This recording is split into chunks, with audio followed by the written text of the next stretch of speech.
Saudara, Anda menyaksikan segmen Kompas Bisnis bersama saya Putri Oktaviani. Menteri Koordinator Bidang Perekonomian Erlangga Hartarto bilang setidaknya masih ada 1.800 ton emas yang disimpan oleh masyarakat.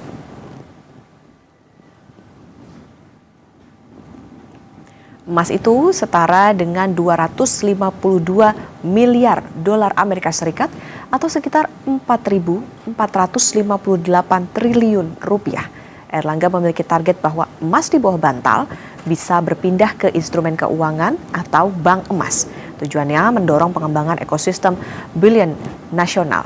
Tidak semua emas yang beredar di masyarakat dibidik, setidaknya 20% yang ada bisa beralih ke bank.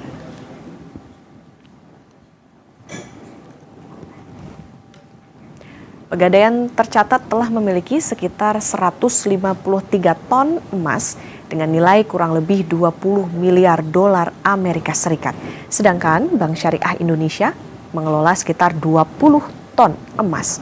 Nilai tersebut dihitung sejak Bullion Bank diresmikan oleh Presiden Prabowo Subianto. Jika dibandingkan dengan negara maju di dunia, emas Indonesia masih rendah. Amerika punya stok emas 8.133 ton, kemudian Tiongkok 2.331.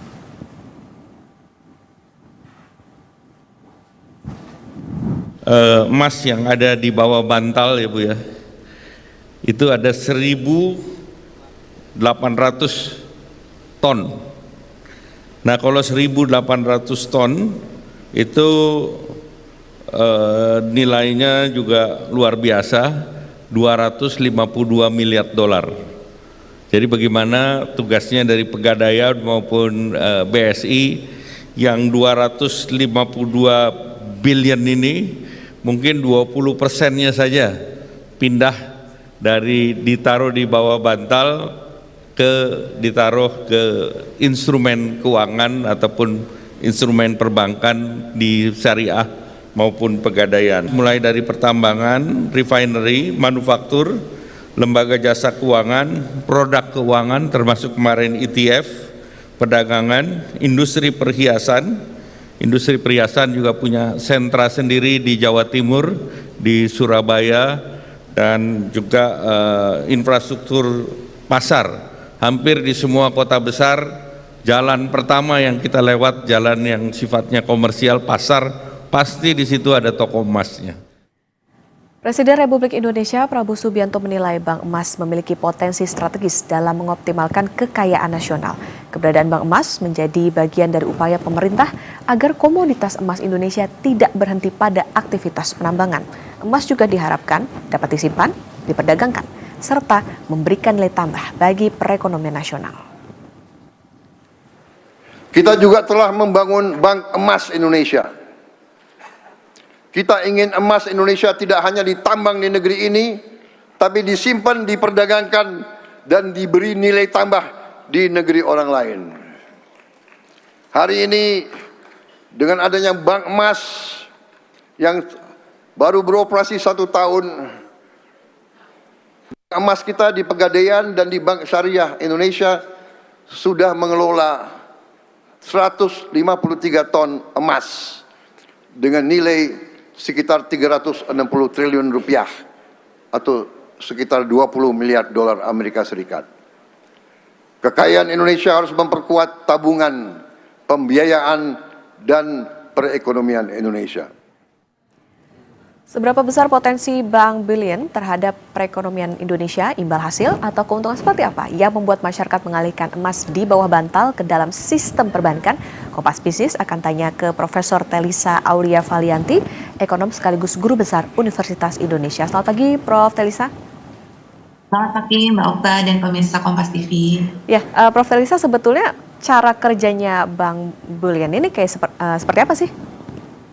Ya, jadi sebenarnya kan sudah disampaikan ya tadi oleh Pak Menko bahwa di bawah bantal dengan masuk ekosistem bullion. Jadi ketika di bawah bantal dia kan tidak beredar, sama dengan uang kas ya. Ketika kita uang tunai kita simpan di brankas atau di ini, dia tidak beredar, tidak bisa dipinjamkan. Tapi kalau kita menabung di bank itu kan kemudian bisa diputar. Nah itu konsepnya sama dengan di bank emas juga. Jadi ketika emas itu ditaruh di brankas atau di bawah bantal, itu tadi dia tidak akan berputar di dalam sistem keuangan. Nah ketika bank ini masuk di dalam sistem keuangan, nanti ada gold lending dan sebagainya. Nah itu akan sangat baik sekali seperti itu. Nah itu akan menciptakan nilai kepada jasa keuangan itu sendiri karena bisa dikreditkan, kemudian bisa dari hulu sampai hilirnya bisa menciptakan kegiatan-kegiatan ekonomi baru seperti itu. Nah itu yang kenapa kalau dia masuk ke dalam ekosistem bullion bank itu dia bisa menciptakan nilai tambah gitu, mulai dari hulu sampai hilir termasuk dari jasa keuangan karena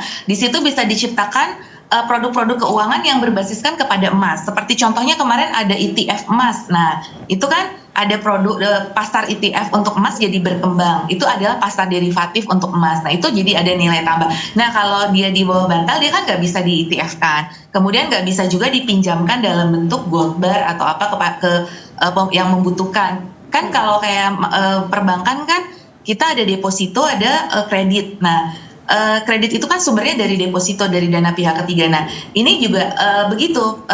Pelaku-pelaku industri perhiasan nanti bisa meminjam gold bar itu untuk bahan baku dalam pembuatan emas perhiasan seperti itu. Nah, itu jadi di situ ada tercipta nilai tambah seperti itu. Jadi makanya dan itu kemudian nanti akan menyerap lapangan kerja seperti itu. Karena selama ini industri-industri perhiasan kita itu banyak minjem gold barnya itu dari Singapura atau dari Hong Kong, bank emas di Singapura dan di Hong Kong.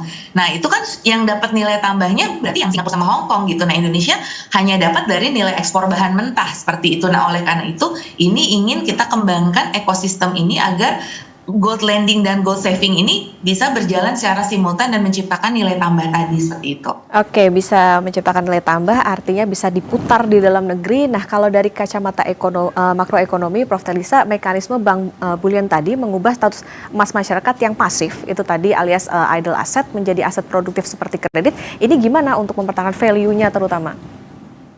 Ya, benar sekali. Jadi ini kita harus bagaimana menjadi produktif ya. Dan tapi masyarakat kan ada kekhawatiran ya. Jadi sebetulnya kalau dijelaskan mekanisme ekosistem ini kan tadi target pemerintah 20% dari yang di bawah bantal itu bisa masuk ke dalam ekosistem. Karena kan kita masih kekurangan nih dari sisi supply emas yang untuk masuk ke dalam ekosistem ini. Nah, itu kan pasti butuh kepercayaan masyarakat. Jadi masyarakat juga nggak pengen misalkan sama aja kayak kita nabung di bank, kita nggak pengen kan uang kita nggak kembali seperti itu. Nanti pada saat kita membutuhkan, kita ingin uang kita kembali. Nah, salah satu kuncinya adalah memastikan ada jaminan bahwa ketika kita menyimpan di dalam ekosistem, sewaktu-waktu kita membutuhkan, sama dengan sewaktu-waktu kita menarik kas di perbankan, saat kita membutuhkan itu ada. Nah, bagaimana memastikan bahwa saat kita membutuhkan itu, nanti dia tetap tersedia. Nah, itulah yang namanya risk mitigation. Nah, makanya kebetulan saya terlibat dalam tim kajian untuk persiapannya dulu, membantu Kemenko juga dan Kemenq ya.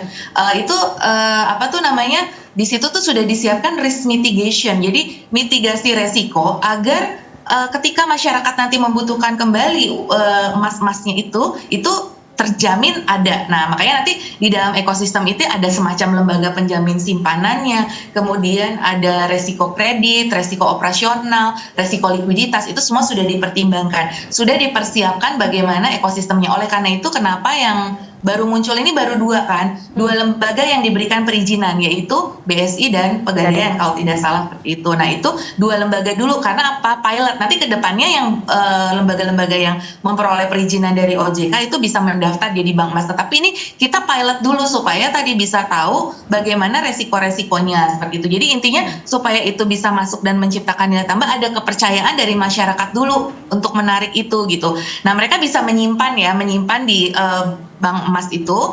Nah nanti ada jaminan bahwa simpanannya itu suatu saat bisa kembali. Nah itu sistem yang harus diciptakan seperti itu agar masyarakat percaya.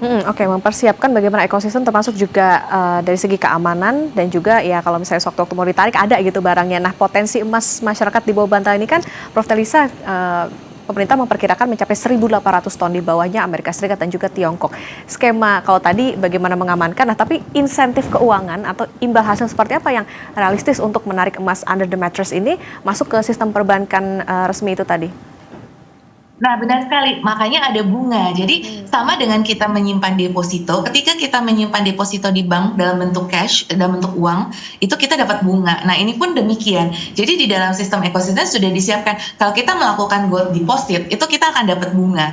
Nah, jadi bunga ini adalah salah satu insentif masyarakat mau menaruh. Dan kemudian juga dari sisi apa ya? Bisa ada vaulting, penyimpanan. Nah, selama ini kalau kita nyimpan di safe deposit ada biaya kan. Nah, justru tapi kita nggak dapat return, kita naruh di deposit kan nggak dapat return. Nah, dengan sistem ekosistem ini, justru kalau kita menyimpan kita dapat bunga, plus kita nggak harus bayar vaultingnya. Karena kan kalau sudah sekian ton itu kan kita nggak mungkin ya naruh di berangkas rumah sendiri kayak gitu, udah sekian ribu kilogram dan seterusnya. Nah, dengan fasilitas ini masyarakat bisa merasa tenang, tidak was-was lagi. Karena kan kalau nyimpan di rumah kan kadang kita was-was ya, ada pencurian dan sebagainya. Nah, kalau ini kan lebih aman gitu, disimpan di vaulting yang dengan pengamanan yang luar biasa. Seperti beberapa lembaga bulian yang ditunjuk oleh pemerintah ini itu sedang mengembangkan tuh vaulting. Jadi masyarakat Indonesia bisa tenang dalam menaruh emasnya karena vaultingnya pakai sistem keamanan yang berlapis ya, dari macam-macam, dari kebakaran, dari pencurian, dari banjir dan seterusnya. Jadi itu sudah dipersiapkan vaultingnya, penyimpanan. Nah, selama ini banyak orang-orang kaya kita, wealth people kita tuh naruh vaultingnya itu di Singapura.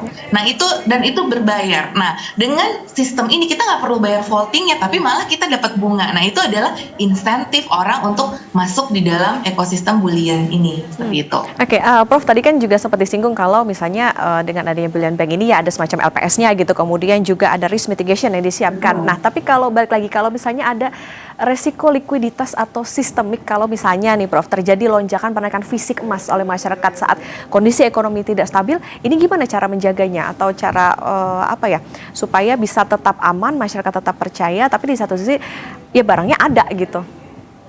Betul, makanya itu butuh prudential regulation. Ada indikator-indikator sama dengan perbankan. Di perbankan ada loan to deposit ratio, ada loan to value, ada indikator-indikator likuiditas. Misalkan harus terpenuhi liquidity coverage ratio. Nah, rasio-rasio ini sudah disiapkan. Waktu itu di dalam kajian sudah cukup lengkap. Waktu itu kajian kita cukup lama, 3 tahun untuk menyiapkan.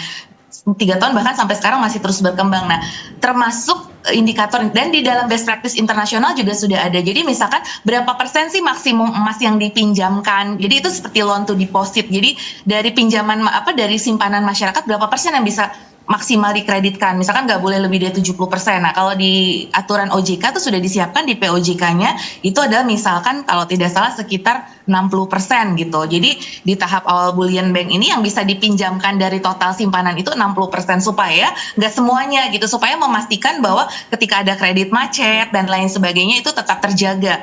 Nah, terus kemudian dari sisi likuiditasnya, itu ada ukuran-ukuran juga, diciptakan ukuran likuiditas emas ini. Nah, nanti ada ukuran, makanya diciptakan hedging derivatif produk seperti ETF, itu juga adalah untuk menjaga likuiditasnya. Kemudian ada sistem lender of the last resort, tadi ada LPS-nya. Nah, apakah ini nanti oleh LPS atau lembaga lain, itu sebenarnya memang di dalam best practice harus ada semacam LPS-nya. Nah, tapi ini belum tentu ya oleh LPS apakah mau menerima emas sebagai salah satu yang di cover gitu. Nah, kalau di dalam ekosistem yang waktu itu kita desain, itu LPS-nya itu bisa Bank Indonesia bersama dengan misalkan BPKH misalkan, dengan karena apa? BPKH itu salah satu yang punya emas juga, atau SWF kalau di luar negeri benchmarkingnya itu SWF. Nah, kalau di Malaysia dana haji, karena mereka tuh dana haji ini banyak menyimpan dalam bentuk emas.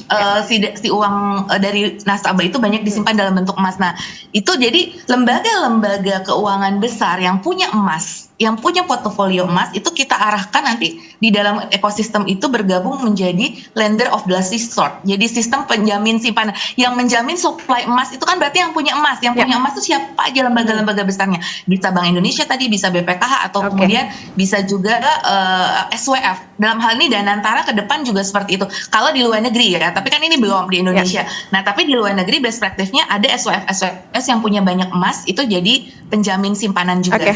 Oke, baik, kami tangkap artinya memang tidak hanya soal bagaimana ada lembaga penjamin, tapi juga ada batasan tadi soal bagaimana bisa dipinjamkan dan lain sebagainya. Prof, nanti kita lanjutkan kembali dan saudara tetap bersama kami di Kompas Bisnis.